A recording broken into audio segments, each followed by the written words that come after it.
there everyone, today I'd like to show you how to do a crackle effect, and this is using two different colors of acrylic paint with a crackle medium. Now there's a lot of misunderstanding about how to do these crackles, and I'm going to do a couple of videos just to show you the difference between them. But this particular one that I'm doing today, you can see is a crackle where the top coat is white, but the base underneath is black, so that the underneath color shows through the cracks. So this is a crackle which takes paint on top of paint. Here's another example where I had a gold underneath, and now I've actually painted white on top. The gold is showing through as the little veins. Very misunderstood, these crackles, but this particular kind where we're cracking paint on top of paint can be done a couple of different ways, and today I'm going to be showing you how to do this using a crackle medium. Just to give you some idea though visually of what it is it's often a good idea to have two quite contrasting colors. So for argument's sake, I could paint my board this red color, then apply my crackle glaze medium, which is fairly translucent, and then paint my top coat or contrasting color of paint on top of the crackle glaze once it's dry. And once it starts to crack, you'll see the little veins that are the red showing through that. Excuse the scribbles, but I was trying to illustrate it to you.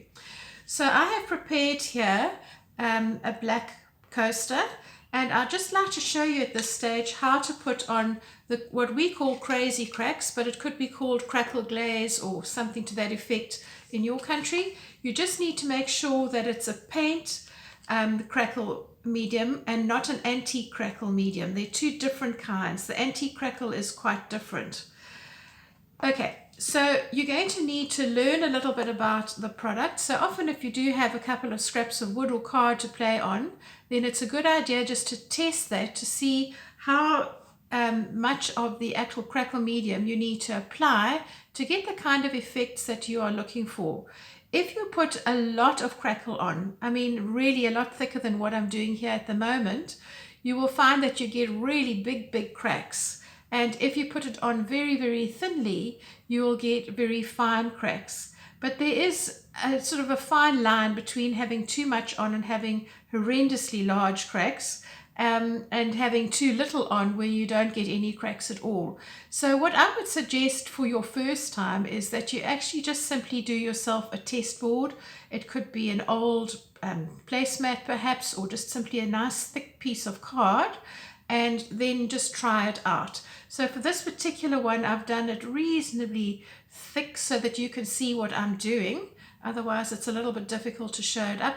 Test it by making sure that you get this right into the corners. I find the best thing to do is if you just start tilting it to the light, you can actually see where it looks a little bit dry because it's going to show up to be slightly matte. And then when you're confident that you've actually covered it all the way to the ends, set it aside and leave it to dry at room temperature. Don't use your hair dryers, it's tempting because you want to get finished. But I would suggest that you do it in the evening before you go to bed, and then just leave it overnight. You'll get much better results by doing it like this. And you can see already that as I've been talking, this is starting to self-level. The brush strokes are moving out of the way. So I'm going to set that aside now and then just leave that to dry.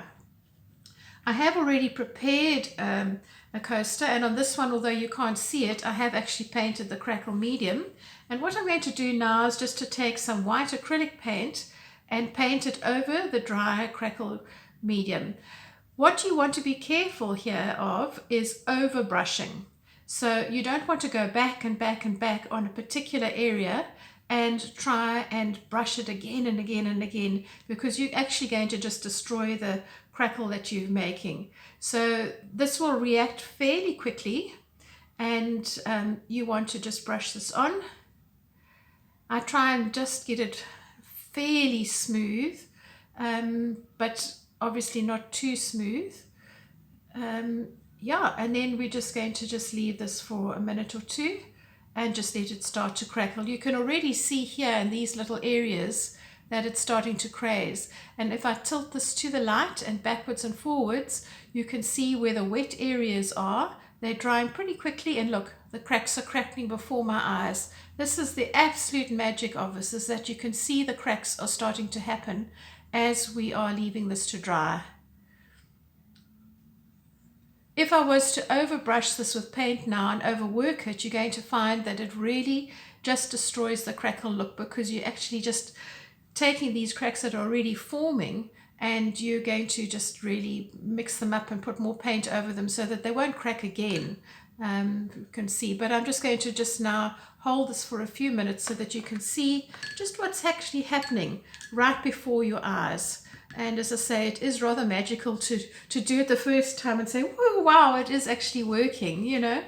So I'm just going to just take the paint down the sides of my coaster and yeah, just to do it. Now the way you would finish this off is once it's actually completely dry. If it's going to be a surface that's used a lot, like a coaster, you would need to put over this a water-based varnish or an oil-based varnish or a spray varnish, some kind of sealer, so that you can actually make sure that this paint doesn't get stained and damaged. Obviously, if it's going to be used as a coaster, it needs to be a heat-resistant varnish, and you do get acrylic ones, so they're pretty good, but just seal it with some sort of sealer. Sometimes if I'm doing something like a box, then where the lids join, I find sometimes the paint gets a little bit sticky. And I do find that through all the classes that I've taught over the year, because one of the things that we use a lot is just the colorless floor polish that our grandparents used to use. So it's what we used to call the veranda or the porch or the stoop polish, because we have cement floors on our stoops often in South Africa. And we used to just put that polish over it, which gives it a waxed kind of finish, and it is easy to clean, and it doesn't actually allow water to stain. Right, so you've got a very good idea now of just how easily this crackle glaze medium works, and you can see very clearly the black, which is the undercoat of the paint, the first coat that I put on. You can see very clearly that this is showing through nicely. If your colors are too similar when you start, so say for instance you took a light pink and a dark pink, unless the color difference between the two colors is extreme, like a very dark pink and a very light one, you're not going to get good results, you're not going to see it.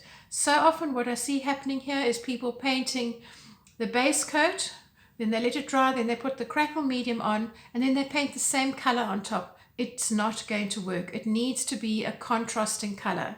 And so vice versa, if I put my white down first and then I painted black on top, the whites would be showing through the cracks and not the black.